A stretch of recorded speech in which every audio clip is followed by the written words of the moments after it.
Dzień dobry, jestem Kenz Japonii。なんと今日はイグナシーズヤポニーさんに来てもらいました。よろしくお願いします。こんにちは、よろしくお願いします。いや本当にこれは僕の夢が叶ったと言いますか。本当ですか？やっぱりポーランドに日本人ということで一番ね多分知られてる方だと思うんで、このコラボが本当に実現できて本当にありがたいです。こちらこそ誘っていただいて嬉しかったです。インスタでメッセージいただいて、もうこれは返信しなきゃみたいな。いやまさか返信返ってくると思わなかったのに、なんで返してくれたんですか？やっぱり最初からメッセージいただく前から、ケンさんのチャンネルの動画がどれだったかわかんないですけど、僕の YouTube に出てきてたんですよ。で、こんな日本人の方がいるんだっていうことでこうクリックして見てて、でそれでメッセージいただいた時にあの人マジっすか。ってことで、今回はこのイグナシーヤポニーさんの、いろんなこと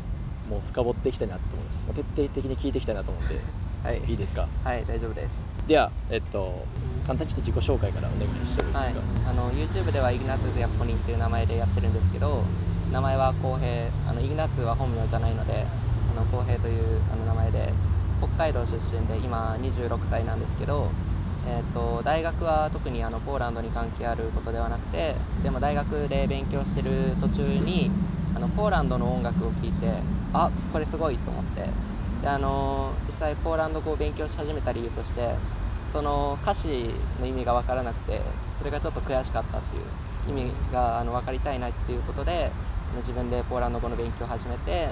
でもう大学時代はもう本当に普通の勉強そっちのけで、もう毎日何時間もポーランド語勉強するみたいな。じゃあきっかけは音楽なんですか？そうです。でも大学は音楽関係のところではないですよ。ではないです。でも高校の時からっていうかもうずっとなんですけど、音楽が大好きで、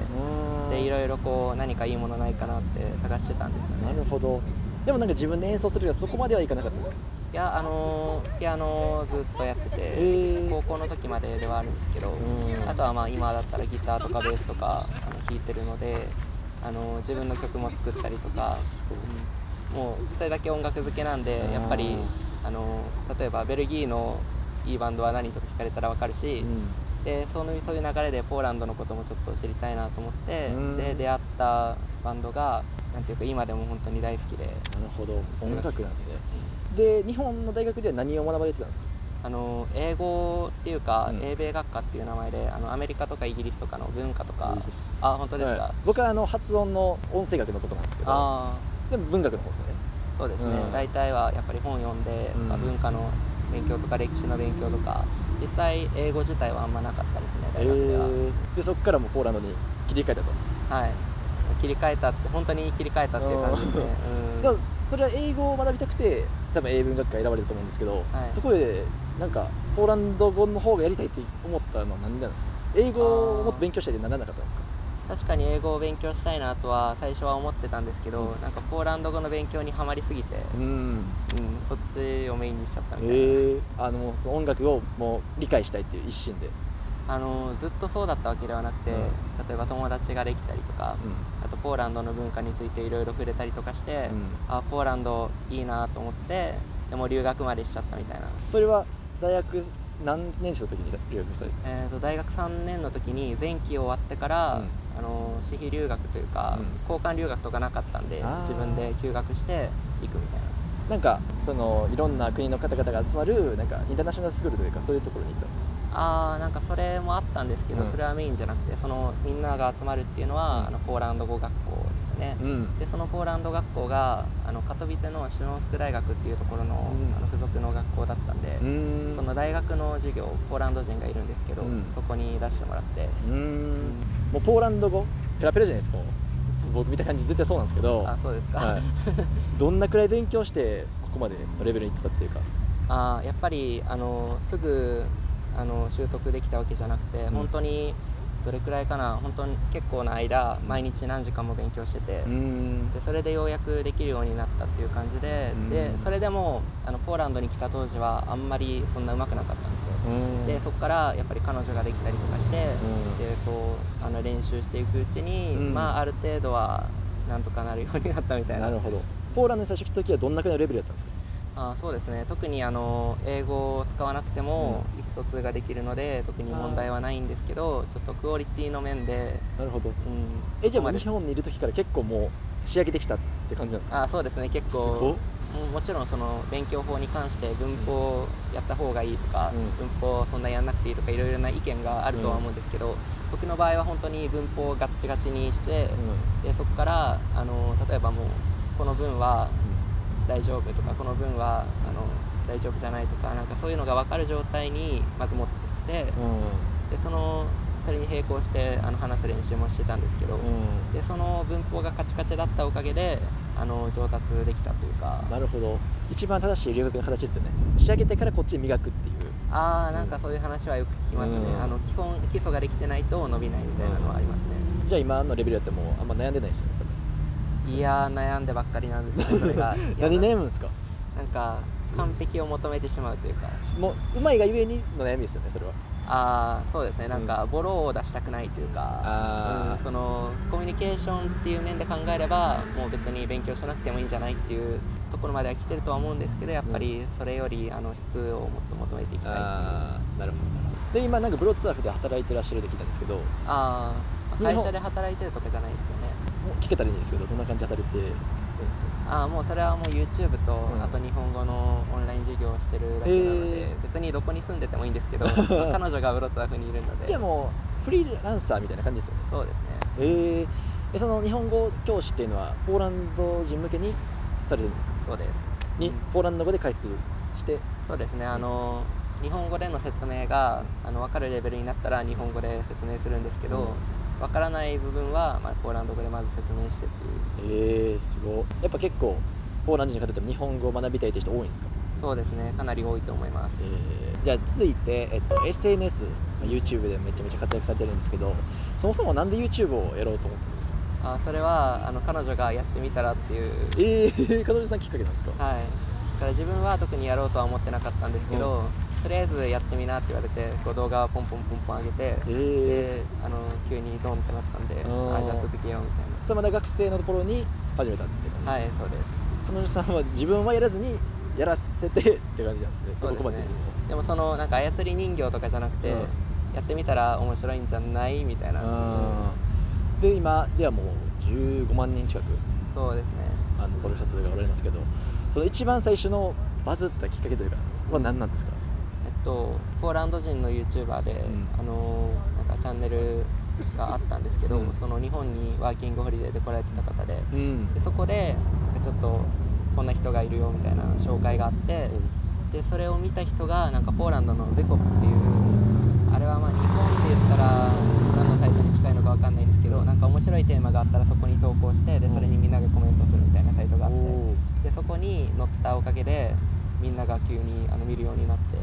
それは僕でも乗れるもんなんですか？はい、っていうかもう載ってるかもしれないです。本当ですか？はい、結構気づいてない間に載ってることあるんで、一番伸びてる10万再生くらいの動画とか多分載ってると思います。そうなんですね。はい、もう今 YouTube 始められて何年ですか？2018年に始めた気がするので4年くらいですかね。4年くらい。すごいなんかゆなしーさんの視聴者さんでなんかこういう特徴の人が見てるとか、なんかそういうのって分かってきたりするんですか？そうですね。基本的には年齢層に関しては意外と高いと思います。はい、60代の人とか50代の人とかも結構アナリティクス見てたらいるので、あとは趣味に関してはやっぱり日本に興味がある人が多いですけど、たまに日本に興味ないけど面白いから見てますみたいなコメントくれる人もいますね。そうなんですね。やっぱりポーランド語うまいからもう聞いててもなんか心地よいというか。なんかポーランド語に関する動画もたまに撮ってて、なんかそれが面白かったみたいな人がいるみたいです。すごい。じゃあもう今ではもうこれ上げたらちょっといくんじゃないかな、これ上げたらあんま伸びないかなっていうの分かってきたりするんですか？意外と分かんなくて、多分タイトルとサムネが結構大事だと思うんですよね。だからテーマ自体が面白くてもタイトルとかサムネとか失敗したら、あれ全然伸びてないじゃんみたいな。みんな言いますよね、それは。で、今 YouTuber もグーンといかれてますけれども、なんか他の SNS の活動とかはされてたり？アカウントがあるのがインスタと TikTok とFacebook はほぼやってないんですけど、インスタに関してはもう投稿することがないので何もしてないあんまされてないですよね。はい。それどうしてきたとかあるんですか？ TikTok、インスタとかは。もうインスタはちょっともう置いとくだけみたいな感じになっちゃうんですけど、TikTok に関してはやっぱり昨日読んだニュースなんですけど、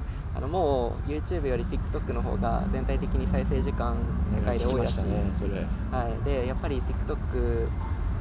一個一個動画が短いので、多分再生回数も上がりやすいっていう傾向はあると思うので、そっちをちょっと伸ばしていきたいっていうのはやっぱりあります。なんか誰かは TikTok は YouTube を超えるみたいなことも、広告収入もつくしみたいなことも言ったりしてるんで、確かに。でも本当やり方わかんないんですよね。もう逆っすよ、悩みがTikTok はそこそこですけど YouTube が全く伸びないんで、ちょっと後でもっと深く話しましょう。それはもうカメラ外でちょっとそういう話結構してるんで、雑戦略で、じゃあ、次は文化の違い的なところに関してですけど、本当に5年前だと思うんですけど、最初にポーランド来たのは、その来る前の印象とか覚えてますか？そういうのって。やっぱりそもそも初めて外国に旅行するっていう時だったので、ポーランドが一発目なんですか？そうなんですよ。で、3週間くらいポーランドに滞在して、でこう何個か都市回るみたいな感じで、その時は本当になんか自分の中に閉じこもってたというか、なんか孤独な一人旅みたいな感じだったんですよね。でポーランドにその後住み始めた時に、やっぱり文化でカルチャーショックっていうのが結構あって、例えば自分からこうガツガツしていかないと、何もできないことがあるとか、役所の手続きとか、あとは人との関係においても、なんか例えばメッセージを送るときに、2,3 回送ってもポーランド人的には OK な可能性が高くて、例えば1回目送ってダメでもそれはたまたまだったから、2回目送ってみようみたいな考え方が多いと思うんですけど、日本だったら1回送ってでなんか反応があれだったらもうこれはダメだなみたいな、なんかしつこいって感じありますよね。でポーランド人はちょっとある意味適当というか、なんか見てない可能性もあるし、気にしない可能性もあるっていう感じなんですよね。だからなんか自分ですごい遠慮しちゃうのをちょっと変えないとなって思ったっていうのはありますね。その相手は本当にそう思ってるか分かんないので、あとはそうですね、もう本当にコミュニケーションの方法としてこの声に出してで自分の思ってることを伝えないと、相手はなんていうかそれを汲み取ってくれないというか、もちろん例えばフランスとか行ったらもっとそうだと思うんですけど、ポーランドでもやっぱり日本よりは、口に出す、日本は空気で読めみたいなところありますからね、こっちは言葉でちゃんと伝えないとっていう、でもなんかイグナシーさん最初っていうか、なんか結構内気な性格っておっしゃられたと思うんですけど、どうやってそれ乗り越えていったんですか？最初のそのガツガツいくというか、そういうところは。やっぱり彼女が、自分に自信を持ってっていうことを言ってくれて、で僕が自分に自信が持てるようにいろいろやってくれたんですよね。例えば服とかも別にいいファッションではないですけど、普通に人間みたいに見えるようにちょっといろいろ最初はこういうの買ったらいいんじゃないっていうアドバイスしてくれて、今は自分でこう選んでこれいいよねってでいいんじゃないみたいな感じなんですけど、そういう感じで本当に自分に自信がない状態を克服するっていう、そこにちょっと力を注ぎました。なるほど。やっぱポーランド人自信ありますもんね、なんか自分に。そうですね、自分が本当にできるよりも多くできるように見せるみたいなところ。日本人がそれしたらなんか自意識過剰とか、なんかそっち悪い方に取られてしまいますけど、ポーランド人はやっぱそれがいいんですよね、やっぱり。多分そうなんだと思います。もちろんその世代によっても結構違うと思うんですけど、例えば言語の話で言ったら普通にコミュニケーションが取れるレベルまでいったら、俺はこの言語ペラペラだぜって言っとくみたいな、確かにそういう姿勢が大事なのかな。日本語喋れなくても日本語喋れますって言って、なんかただのシンプルな挨拶とかする外国人とかも結構いますもんね。なるほど。で今の話聞いて結構彼女さんがなんかキーポイントというか、キーパーソンという感じですよね。でもし彼女さんがいなかったらポーランドに住んでない可能性もあったりしてるんですか？そうですね。あとはどっかで心折れてる可能性もあるので。なるほどなるほど。僕もずっと一人なんで結構心折れる場面は何回もあるんですけど、やっぱり YouTube とかも継続できてるのは彼女さんの存在があってっていうのもあるんですか？やっぱり何か悩みがあった時とか、なんか悲しくなった時とかにそれを打ち明けられて、でそこで慰めてくれるので、やっぱりまた頑張ってみようとか。羨ましいですね、本当に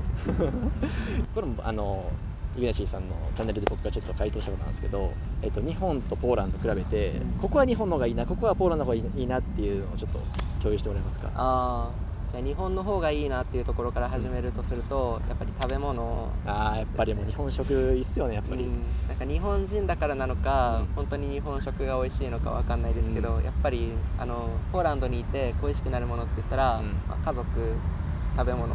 この2つ。友達は友達もそもそもあまりいないのでやめてくださいよ何人かはいるんですけどまあそこはポーランドの方がやっぱりこういるって感じですか？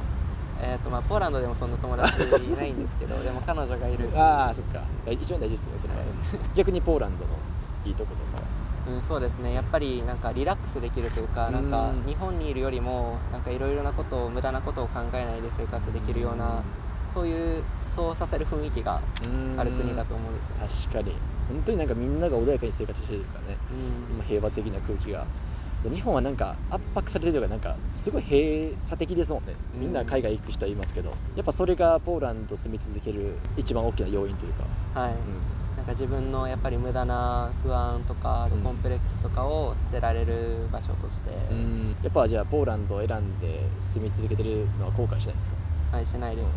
素晴らしい。じゃあ次に、ポーランドにいる日本人っていうところでちょっと話していきたいんですけど、